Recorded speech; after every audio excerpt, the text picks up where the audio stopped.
What is up, everybody? My name is Kevin, and today I have a brand new ranking for you guys. Today, we're going to be going over the top 10 saddest movie deaths, in my opinion. This is just my opinion. These deaths on this list really left an impact on me, and every single time I think of this movie, this death comes to mind. But if you guys are into movie and TV show content, please like and subscribe this video and ring the bell so you get notified whenever I post a new video. I try to post daily, and I'm trying to break over 100 subscribers. So if you want to help my journey and get over that mark, please consider subscribing. Before we hop into the actual top 10, I wanted to give one honorable mention in this list. Finnick Odair from the Hunger Games. I think Finnick is a really lovable and interesting character. When you first meet him in Hunger Games Catching Fire, he has a lot of ego, charisma, personality, and you see there's reasons as to why he's acting the way he is in Hunger Games Catching Fire. And Hunger Games is just one of my favorite series. And so when you see him develop in Mockingjay Part 1 and Mockingjay Part 2, where he's really selfless, he really cares about other people and doing what's best and just being there for Katniss. And when he dies, I mean, he is such a skilled fighter. You see that in Hunger Games Catching Fire, and he just falls off that ladder and he's never able to get back up. So I think it's just so devastating, especially when you know that he left his wife and his eventual kid to be by themselves to try and make a better world for them. I find that so commendable, and that death really left a mark on me. So that's an honorable mention, but there's 10 other deaths that I consider even sadder or greater. So let's hop into the list. Number 10, Dobby. I really like the Harry Potter movies. I just rewatched all the movies this last year, and I'll tell you something that I forget that Dobby is in these movies. I really do like the character of Dobby. I believe you first meet him in, correct me if I'm wrong, not Chamber of Secrets, but it might be Chamber of Secrets. It's either two or three, and he's likable. He's very interesting, but overall, you kind of forget that he's there. But he's kind of like a looming character that comes back once in a while, and he makes the ultimate sacrifice for Harry, Ron, and Hermione. And the death scene, I just remember being like so sad, and it's such a crazy ending to Deathly Hallows Part 1, which that is honestly my least favorite, or one of my least favorite Harry Potter movies. But that moment at the end is super gut wrenching, and it really sets the tone going into Deathly Hallows Part 2. So for that reason, I have to put it at 10. Number 9, Billy from Pumpkinhead. I watched Pumpkinhead for the first time last year, and I had no idea what to expect going into that movie. And I thought it was a pretty devastating story about how a father grieves the loss of his son, very similar to Pet Cemetery. But in this case, Billy, the son here, he's just so cute and like what you would expect like a normal kid to be like. And it is just so sad seeing him just unresponsive. He dies, and the father being left to find him like that. And you see everything that happens in the rest of the movie. I'm not gonna explain a whole lot, but let's just say this father's grief uh, really turns into a monstrous beast, aka Pumpkinhead. But that really sets the tone for the story, and it really leaves you in a gloomy mood. I would say like this death in general is sadder than the Pet Cemetery death, in the sense of the Pet Cemetery death is so creepy. It's like super depressing. I just think just seeing the kid though, I am sad about Billy dying in particular. So I had to also put this on the list. Number 8, Rue. Hunger Games. This is the second Hunger Games character on this list, and Hunger Games, again, one of my favorite franchises. It's a very guilty pleasure for me, and this movie, Hunger Games, I would say it's like my second favorite in the franchise. But overall, it's because Katniss is by herself for pretty much most of this movie in the games, and while she eventually finds Peeta at the end, Rue is a major reason for why she lives. After Katniss cuts down the bee nest, She gets stung by the tracker jackers and she becomes poisoned, and then Rue sustains her and gets her back to health.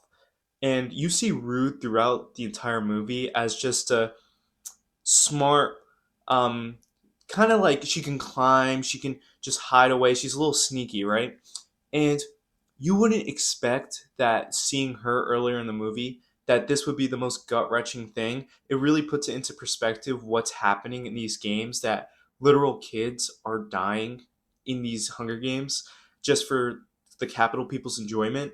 And I don't even think her dying is necessarily the saddest part. It's just how everyone reacts. Katniss' reaction is just insane. It's very sad, and just how District, I believe 11 or 10, they just rebel and they're so mad about Rue dying.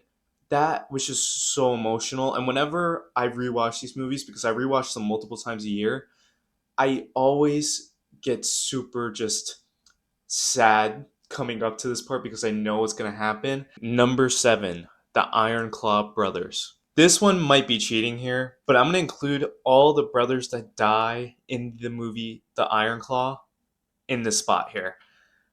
I cannot go much further without saying The Ironclaw is one of the most underrated movies I've seen. I really think that Zac Efron got snubbed for at least an Oscar nomination here because his performance is gut wrenching.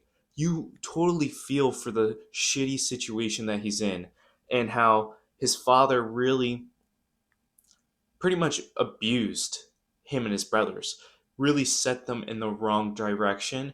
And just the aftermath of all of that abuse that they all took, it's just devastating. It's so devastating. And the ending to this movie, like, if you aren't crying by that point, I don't understand how you aren't, because it is just so gut wrenching.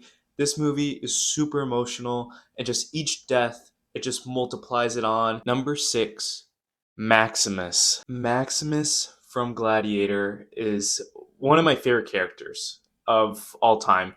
Gladiator is one of my favorite movies of all time, and you see him have almost like a revenge arc after you see what happened to the rest of his family, his wife, and his son, and that really sets a collision course between him and Joaquin Phoenix's character.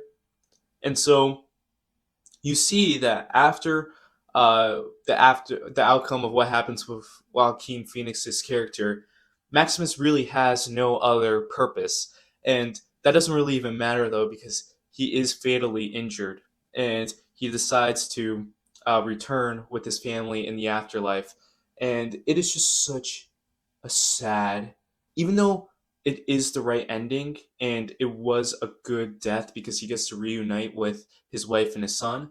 It is just emotional just seeing the overarching journey of Gladiator. If you haven't seen Gladiator, it's a classic. It's one of the most popular movies of all time. So please watch Gladiator. Number 5, the dad from Train to Busan. Train to Busan is one of the best zombie movies that have came out in the last 10, 15 years.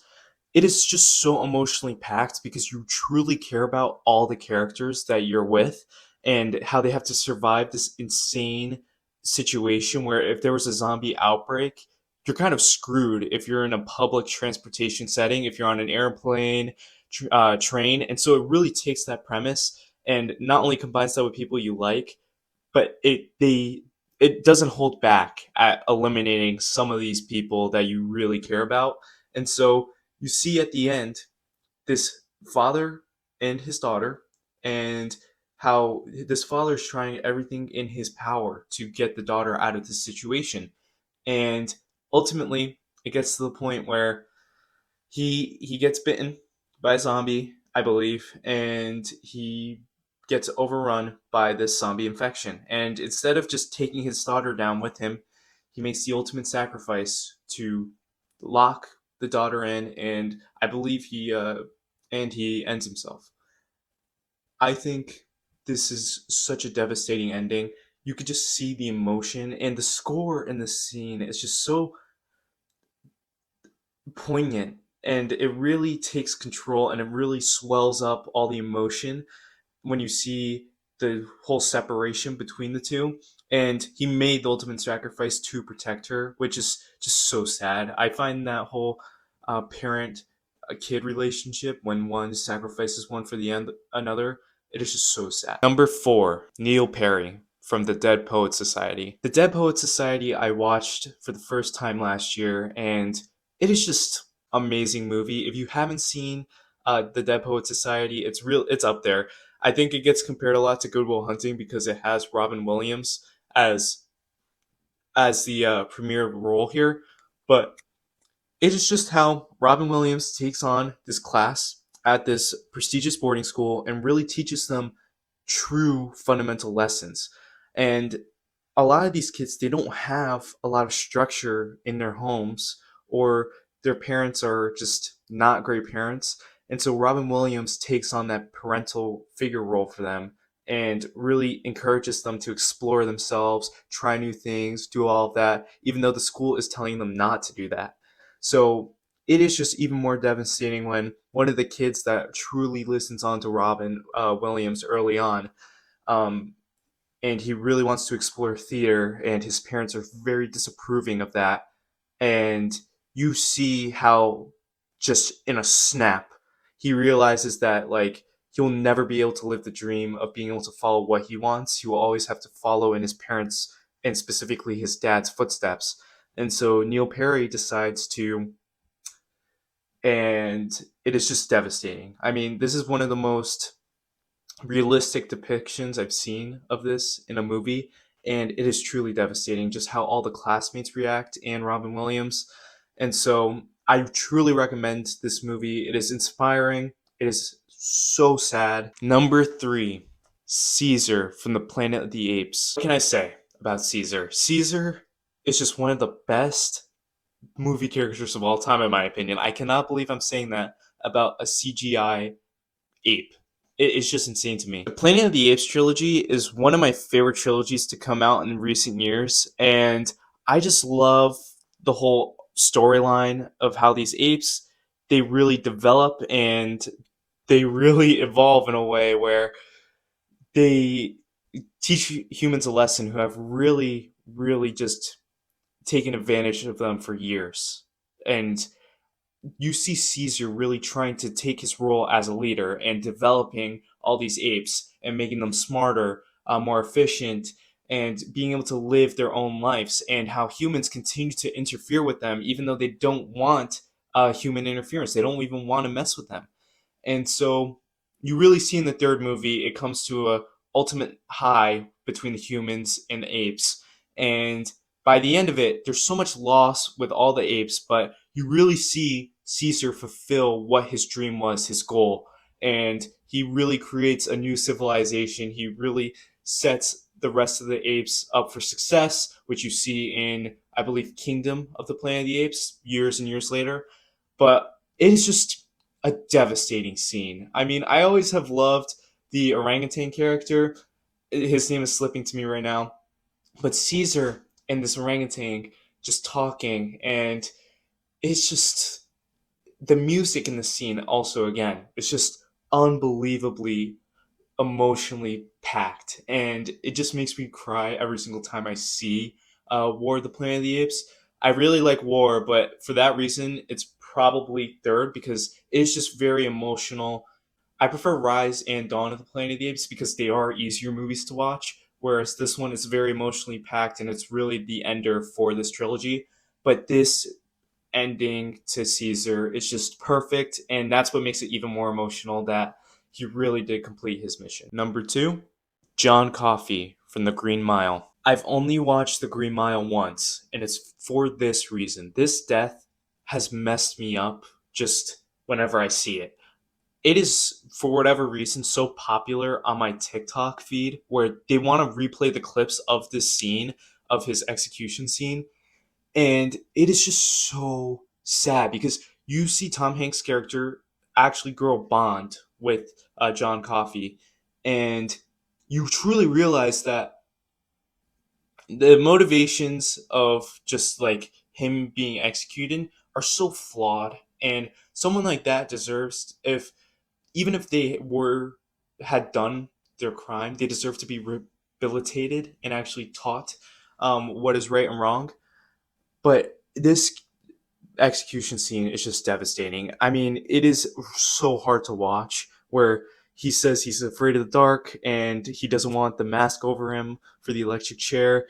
If you guys haven't watched The Green Mile, I highly recommend. I can't say if I can rewatch it anytime soon because this death is so sad. It made me cry when I watched it because it is just so devastating. If you made it this far into the video, please consider liking and subscribing. And again, ring the bell if you want to get notified whenever I post a new video, since I try to post a new one every single day.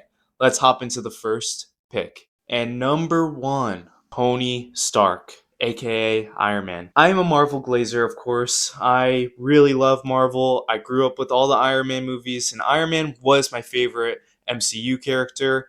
And I was so hyped up for Avengers Infinity War and being so devastated by the ending of that movie and going into Avengers Endgame with super high expectations of what would happen. Avengers Endgame met all of my expectations and even more. It is just such a fulfilling movie overall to just what fans have wanted for years and years. And you really do see the perfect ending to not only Captain America's character, but Iron Man's character. Iron Man, one of the most selfish, most self indulgent people in the first Iron Man movie, who slowly evolves in all the Avengers movies of he has to be the planner. He doesn't respect anyone else but himself. And at this point, in Iron Man 3, he makes the decision to blow up all the Iron Man suits too because I feel like that was also a selfish decision. He truly realizes what his purpose is and that he needs to make the ultimate sacrifice in order to beat Thanos. And that scene, you just see all the buildup of 15 plus years of the MCU end in this one moment where he snaps and he makes the ultimate sacrifice. It is so devastating seeing how everyone else reacts. The funeral sequence is very emotionally packed as well. And I'm not afraid to say that every single time I watch this movie, I'm on the verge of tearing up because of how sad that death is. It is just unexpected when you see it. And now, even though I know it's coming, I'm still very sad because he is such a good character. That is one of the best castings for a superhero of all time. I'll always think of Iron Man, Robert Downey Jr. So, what do you guys think of my list? Would you guys change anything? If so, let me know down in the comments. If I'm missing any big death, please let me know down in the comments, and I'll see you next time.